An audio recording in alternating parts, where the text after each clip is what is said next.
disastrous level of bluefin tuna stocks, quotas and commercial fishing methods. Not one person in this room has mentioned angling, and I think our whole approach to fisheries simply is wrong.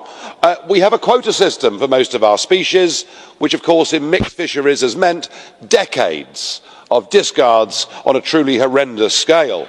And whilst I and everybody else wants a proper, sustainable commercial sector, we are massively underestimating the power of recreational sea angling to bring good, not just economically, but also the environmental benefit of our stocks not being hammered in the same way. In the United Kingdom, just anglers targeting bass alone brings in £200 million a year to the UK economy, far more than the level of commercial landings. In America, they've got this right. They recognised on the East Coast that the striped bass was an asset.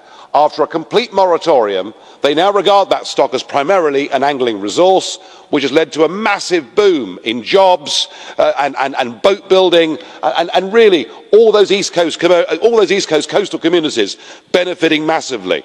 But what have we done with our declining bass stock? We put a total ban in place for anglers with, after July the 1st, a derisory one fish limit per angler, whilst at the same time allowing the small commercial boats to use gill nets to catch 1.3 tonnes per month each.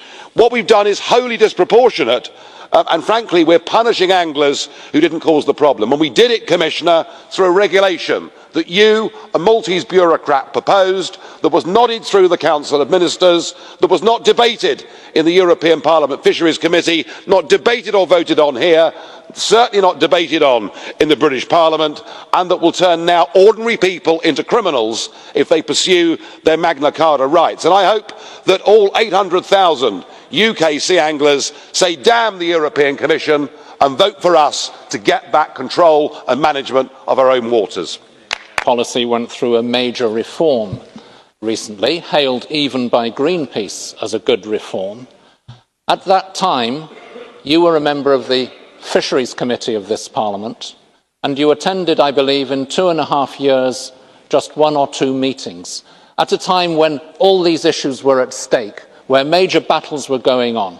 Do you not think that any remarks you have about the common fisheries policy would have perhaps a little bit more credibility if you actually bothered to do your job and show up to the meetings of the committee that you're a member of?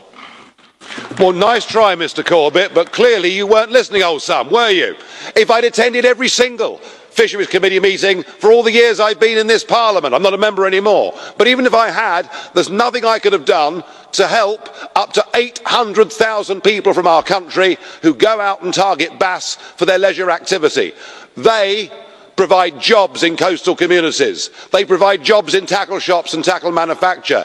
They provide, in many cases, the real important backdrop for harbours and coastal communities. And this ban was brought in without being debated in the Fisheries Committee. So not much point going there. Without being debated or voted on in this Parliament, it was done by a regulation put forward by a Maltese bureaucrat we can't vote for and we can't remove. What I want, Mr Corbett, is us to have a proper, functioning democracy, and then we can discuss how we manage UK stocks. Nice try, bad luck, old son. Well, this was it. I'm sorry.